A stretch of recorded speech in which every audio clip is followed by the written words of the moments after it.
जय हिंद दोस्तों, आप देख रहे हैं अध्ययन केंद्र और अभी हम पढ़ रहे हैं एनसीईआरटी सार संग्रह महेश कुमार वर्णवाल की बुक है। काफ़ी इंपॉर्टेंट है, जिसमें हमने शुरू किया है इतिहास।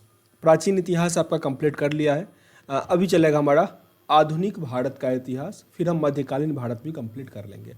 साथ ही जनरल साइंस यानी फिजिक्स, केमिस्ट्री, बायोलॉजी पूरा कंप्लीट है। सबका मास्टर वीडियो डाल दिया गया है, तो ज़रूर देख लीजिएगा, काफ़ी इंपॉर्टेंट है। साथ ही इसका पीडीएफ कंप्लीट होने के बाद डिस्क्रिप्शन बॉक्स में लिंक है, वहाँ मिल जाएगा आपको।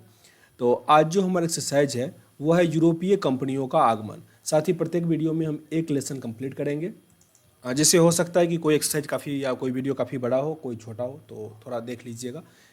चलिए शुरू करते हैं। यूरोपीय कंपनियों का आगमन। व्यापार हेतु समुद्री मार्ग से भारत आने वाला पहला यूरोपियन कौन था? पुर्तगाली था। याद रखिएगा, समुद्री मार्ग से। ओके, कौन था? पुर्तगाली था। यूरोप से भारत आने के लिए समुद्री मार्ग की खोज किया था वास्को डिगामा ने। कब किया था? 1498 में। 1498 में डेट है यहाँ पे 17 मई। कहाँ पहुँचा था? कालीकट बंदरगाह पे पहुँचा था। तो कालीकट बंदरगाह पर जब वास्को डिगामा आया था तो उस टाइम का वहाँ का स्थानीय शासक कौन था? जमोरीन। बहुत बार ये प्रश्न पूछा गया है, रिपीट करते हैं कि कालीकट पर जब वास्को डिगामा 1498 में पहुंचा था, उस टाइम वहां का शासक कौन था? जमोरीन। जमोरीन। पुर्तगालियों ने भारत में सर्वप्रथम अपनी व्यावसायिक कोठी कहाँ पर लगाई थी? ये लगाया था कोच्चिन में। कोच्चिन, जो कि कोच्चि में है, कोच्चिन। पुर्तगाली उपनिवेश का प्रथम वायसराय भारत में कौन नियुक्त हुआ था? Francisco de Almeida. ये प्रथम वायसराय था पुर्तगाली उपनिवेश का। वहीं अगर पूछिए अंग्रेज का प्रथम वायसराय कौन था, जो कि 1898 में बना था, ये बताओ आप मुझे कमेंट बॉक्स। और मैं जल्दी एक वीडियो लाऊंगा जिससे पूरा एक वायसराय का लिस्ट, गवर्नर जनरल का लिस्ट पूरा अच्छे से। अभी आपको बताना है 1898 में जब गवर्नर जनरल के पोस्ट को वायसराय कर दिया गया था, पहला वायसराय कौन था? चलिए यहाँ आते हैं। भारत में तंबाकू की कृषि एवं प्रिंटिंग प्रेस को प्रारंभ करने का श्रेय पुर्तगालियों को दिया जाता है। भारत में प्रथम प्रिंटिंग प्रेस की स्थापना 1556 में गोवा में किया गया था। वेरी वेरी इंपॉर्टेंट कि जो प्रथम प्रिंटिंग प्रेस है उसका स्थापना कहाँ किया गया था? गोवा में 1556 में। हिंद महासागर में व्यापार को नियंत्रित करने के लिए शांत या नीले जल की नीति, ब्लू वाटर पॉलिसी, किसने लागू किया था? Francisco de Almeida. मतलब जो होता है ना, हिंद महासागर में नियंत्रण रहेगा, वो वर्चस्व बढ़ाने के लिए किया था फ्रांसिस्को द अल्मीडा। अब यहाँ विभिन्न देशों के खोजकर्ता का नाम दिया गया। देखो, ये जो खोजकर्ता है ना, बहुत लोग कंफ्यूज कर जाते हैं कि देश को खोज लिया था। नहीं, वो समुद्री मार्ग को खोजा था। देश तो पहले से ही था अपना भारत, ठीक ना।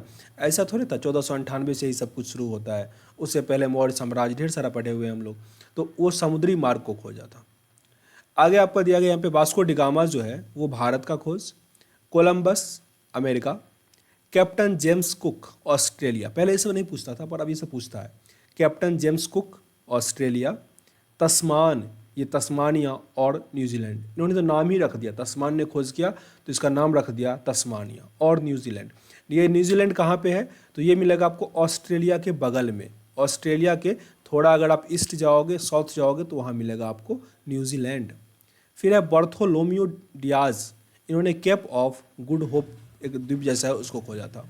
भारत में पुर्तगाली शक्ति का वास्तविक संस्थापक जो है वो दक्षिण अफ्रीका के अल्बुकर्क को माना जाता है। अल्बुकर्क।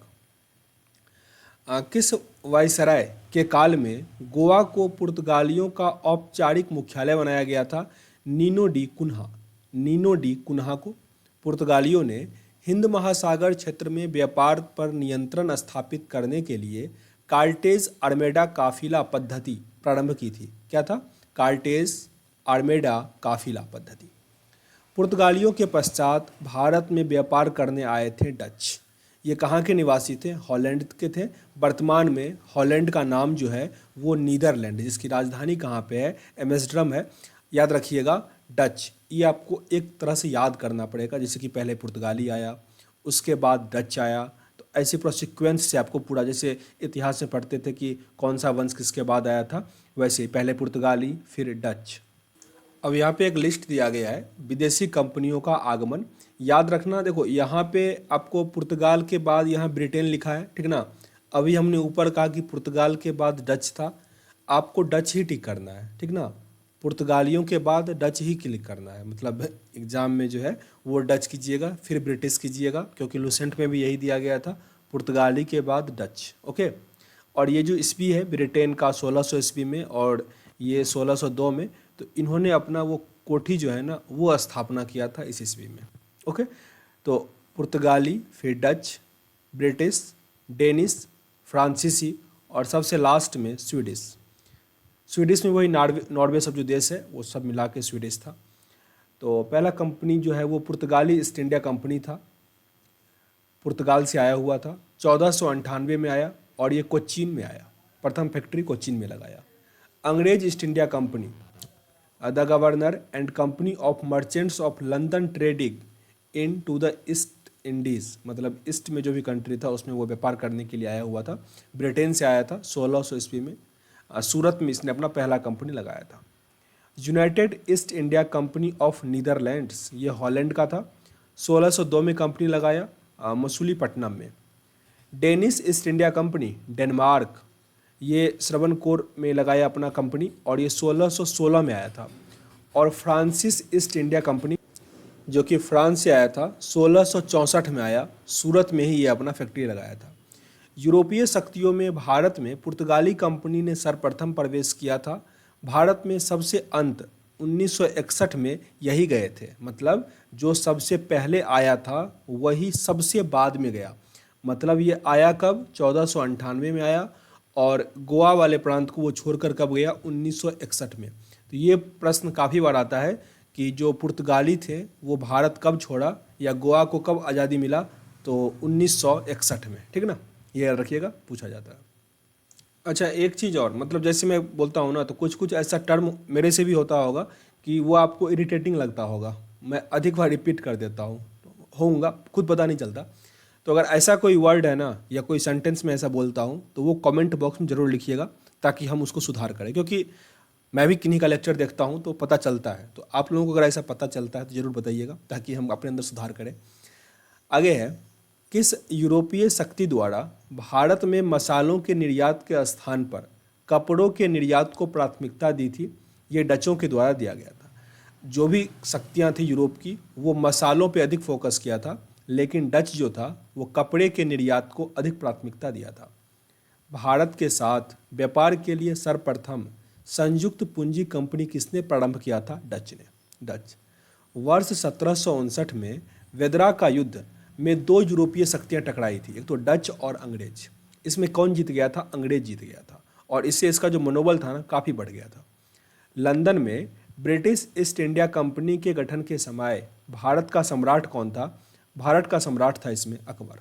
अकबर। ब्रिटिश सम्राट जेम्स प्रथम का दूत बनकर भारत में व्यापारिक कोठी स्थापित करने के उद्देश्य से जहांगीर के दरबार में आने वाला ब्रिटिश नागरिक कौन था? Captain Hawkins. इससे कई सारे प्रश्न बनते हैं। ओके, कैप्टन हॉकिंस कब आया था? 1608 में आया हुआ था। देखो प्रश्न कैसे बनेगा कि जब प्रथम अंग्रेज कैप्टन हॉकिंस आया था उस टाइम मुगल राजा कौन था, ये शासक कौन था? तो जहांगीर था। कौन आया था? कैप्टन हॉकिंस आया था। कब आया था? 1602 में आया हुआ था। जब अंग्रेज भारत आया था उस टाइम भारत में किसका शासन था? तो मुगल का शासन था। तो इस टाइप से प्रश्न आते हैं। ब्रिटिश ईस्ट इंडिया कंपनी द्वारा भारत में प्रथम अस्थायी कारखाना मसूलीपट्टनम में जो कि 1611 में बना तथा प्रथम अस्थायी कारखाना सूरत में 1613 में स्थापित किया गया था। ईस्ट इंडिया कंपनी के किस अंग्रेज गवर्नर को औरंगजेब द्वारा भारत से निष्कासित कर दिया गया था? सर जॉन चाइल्ड को। बच्चा था, इसको हटा दिया गया, मतलब नाम से बच्चा था वैसे शैतान था, तो सर जॉन चाइल्ड। हैमिल्टन द्वारा सफल उपचार किए जाने के कारण किस मुगल बादशाह द्वारा ईस्ट इंडिया कंपनी के लिए 1717 में महाधिकार पत्र जारी किया गया? फर्रुखसियर के टाइम में। सबसे बकवास जो मुगल शासक था हमको ये लगता है फर्रुखसियर। 1661 ईस्वी में इंग्लैंड के राजा चार्ल्स द्वितीय का विवाह पुर्तगाली राजकुमारी कैथरीन के साथ हुआ। इस अवसर पर पुर्तगालियों ने चार्ल्स द्वितीय को दहेज के रूप में बम्बई द्वीप दे दिया। समझ रहे हो? दहेज के रूप में बम्बई द्वीप दे दिया। 1668 ईस्वी में चार्ल्स द्वितीय ने 10 पाउंड वार्षिक किराया लेकर बम्बई ईस्ट इंडिया कंपनी को दे दिया था। अब बताओ, अंग्रेज कहता है कि भारत में दहेज चलता है। भाई, इतना बड़ा दहेज तो हमने कभी नहीं सुना था। मुख्य शहरों के संस्थापक, यहाँ पे शहर है, संस्थापक है। कलकत्ता, कलकत्ता के हैं जॉब चार्नोक, कोलकाता के बहुत इंपॉर्टेंट है ये सब, जॉब चार्नोक। मद्रास के कौन है? Francis day. नई दिल्ली का एडविन ल्यूटियंस डिजाइन किया था, एडविन ल्यूटियंस और हर्बर्ट बेकर, ये नाम नहीं भूलना, बहुत इंपॉर्टेंट है, एडविन ल्यूटियंस और हर्बर्ट बेकर। बम्बई का गोडाल्ड ऑग्नियार। एक आप लोग और याद रखिएगा, चंडीगढ़, भारत का सबसे एस्टेब्लिश अगर सिटी कहा जाता है तो चंडीगढ़ को कहा जाता है। उसको डेवलप किया था ले कॉर्बोसियर, CIER, ठीक ना, ले कॉर्बोसियर, याद रखिएगा, बहुत बार पूछा गया प्रश्न है, KVSP में पूछा था। चंडीगढ़ को डिजाइन किया था, एस्टेब्लिश किया था ले कॉर्बोसियर। ओके। यूरोप वासियों के लिए सर्वोत्तम सोडा और अफीम प्राप्ति का मुख्य केंद्र था बिहार। वर्ष 1664 में फ्रांसीसी कंपनी की स्थापना किसके प्रयासों से किया गया था? कोलवर्ट, सबसे लास्ट में आया था बेचारा कोलवर्ट। फ्रांसीसी कंपनी की स्थापना किसके कार्यकाल में हुआ था? लुई 14 था। फ्रैंक कैरो के द्वारा भारत के प्रथम फ्रांसीसी फैक्ट्री की स्थापना की गई थी सूरत में 1668 में। फ्रांसीसी गवर्नर डुप्ले ने पहली बार भू क्षेत्र अर्जित करने के उद्देश्य से भारतीय राजाओं के विवादों में भाग लेने की नीति आरंभ की थी। फ्रांसीसी द्वारा फोर्ट लुई नामक किला कहाँ बनाया गया था? पांडिचेरी में, जिसको हम पुदुचेरी कहते हैं। फ्रांसीसी द्वारा फोर्ट लुई नामक किला कहाँ बना था? पुदुचेरी में। पांडिचेरी का प्रथम फ्रांसीसी गवर्नर जो था फ्रांको मार्टिन। पुर्तगालियों को सॉली के स्थान पर किस अंग्रेज अधिकारी ने पराजित किया था? Thomas best.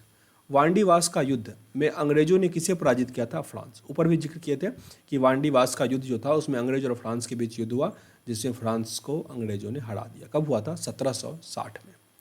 कर्नाटक का युद्ध अंग्रेज और फ्रांस के बीच हुआ था, अंग्रेज जीत रहा था, लगातार अंग्रेज जीत रहा था। प्रथम कर्नाटक युद्ध किस संधि के मध्य समाप्त हुआ था? तो ये हुआ था एक्सेला सिलेपा की संधि हुआ था 1748 में। अब यहाँ पे कुछ कर्नाटक युद्ध, मेनली 3 कर्नाटक युद्ध हुआ था जो कि काफ़ी इंपॉर्टेंट है। पहला हुआ था प्रथम कर्नाटक युद्ध, ये 1746 से लेकर 78 तक था। सबका टर्म याद रखिएगा, कितने, देखो सब 4 साल के लिए हुआ था लगभग, ये भी 4 साल, ये 5 साल के लिए हो गया था, ठीक ना, तो याद रखिएगा थोड़ा। 1746 से लेकर 78 तक ऑस्ट्रेलिया का उत्तराधिकार का युद्ध था, ये कर्नाटक का द्वितीय वाला कर्नाटक का था। और 58 से 63 तक ये सप्तवर्षीय युद्ध एवं औपनिवासिक कारण के कारण ये युद्ध हुआ था। मेनली संधि क्या सब हुआ था? तो इसमें था एक्स ला सेपला की संधि। द्वितीय जो था ये पुदुचेरी की संधि हुई थी, ब्रिटेन मजबूत स्थिति में आया इसके कारण। तृतीय जो हुआ था पेरिस संधि हुआ था, फ्रांस की इसमें पराजय हुई थी ब्रिटेन के हाथों। अंग्रेजी कंपनियों का नाम governor and company of merchant of London trading into east Indies रखा गया था। ये स्टार्टिंग में ही पढ़े थे, जहाँ पे लिखा गया था कि 1600 ईस्वी में जो था ब्रिटिश वो इंडिया में सूरत में अपना कंपनी लगाया था, वहीं पे ये नाम हम लोगों ने पढ़ा हुआ था। आगे जो आपका एक्सरसाइज है वो है ईस्ट इंडिया कंपनी और बंगाल के नवाब। इसको अब हम अगले वीडियो में कवर करेंगे। सेशन अगर अच्छा लग रहा हो तो प्लीज़ लाइक एंड शेयर कीजिएगा ताकि अधिक से अधिक लोगों तक पहुँच पाए। मिलते हैं नेक्स्ट वीडियो में, तब तक के लिए जय हिंद।